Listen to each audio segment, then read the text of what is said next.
So, I'm always talking about how we can improve young people's experiences, how we can change their lives, how we can move young people away from the gangs. And I'm always saying education is the key. And so to come to this conference and meet some key people speaking about how education can change young people's lives, and also coming from all the way across the water in New Orleans, where there is a problem out there which is changing in New Orleans, and it's changing because of certain strategies that are being put in place, and it's changing because of the way young people are being engaged now. And so you're Roxanne, and you're all the way from New Orleans, and you run an organization called NOLA for Life. Tell me a little bit about NOLA for Life. Well, NOLA for Life is a strategy that was put together in partnership with different sector leaders in law enforcement and health and services and criminal justice and the community. And it's basically set up to address the overwhelmingly high homicide rate amongst young people in our community. For over 30 years, our murder rate in New Orleans was 7 to 10 times the national average. So just being a young man, specifically a young black man in New Orleans, meant that you were likely at risk for being a victim of violent crime. And we thought that there was something wrong with that was not right. And so about 5 years ago, we designed a strategy and we started implementing it to address the murder rate at all different levels, through education, through outreach, through peer support, through law enforcement interventions that are sensitive and inclusive of the young people, and to give youth a voice, because no one can tell us more what youth need than youth themselves. And so in terms of, I do agree with that, because young people know what they need, and young people often voice what they need. Yes. Sometimes we just don't hear it, and we just don't take it on board. In the UK, we seem to have what's looking or trending like an epidemic of knife crime. And young people are being killed on the streets out here. I know it's nothing as bad as in the New Orleans, because some of those figures are absolutely staggering that you spoke about.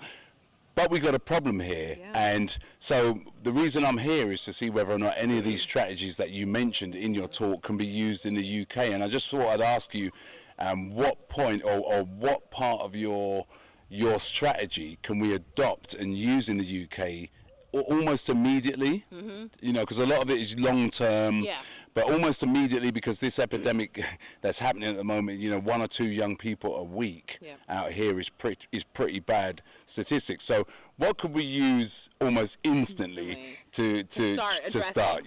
So I think one of the things most definitely is bringing folks together to have a conversation. Conversation takes time, but it helps determine what resources are available. The other piece is you have to be on the streets. You have to be out doing outreach, connecting with people, hearing what their needs are. We know that many of our programs would not be as successful as they are without engaging the population that it's determined to serve. Our ceasefire program does amazing work quelling disputes and retaliatory violence in our community. Another wonderful initiative that we have is bringing together youth and police officers in an environment where they can talk to each other and hear what people's lives are like. One of the things is that many of our youth in New Orleans have not had positive contact with law enforcement. And we want to be able to provide a place where they can find common ground, have a conversation, and really, really, really understand what each other go through to create a better kind of sense of understanding, connection to another person that you may not know, because we know, and research in the U.S. at least has told us that one of the most important protective factors for a young person is connection to a caring adult. So any program that provides an opportunity for a young person to have a connection to a caring adult, it doesn't have to be a relative, it can be a police officer, it can be a neighbor, but it can be someone that is willing to invest in that child's future and help them know how valuable they are, because it's all about humanity and it's all about people feeling valued. So if I dig into what you're saying there, you're saying community. But we're all community. And I think that's one of the things. Government has to recognize people who work in government, people who work in systems. They're still members of the community. And sometimes we forget that we're members of the community because we're doing our job working with the community, but we are the community. Wow.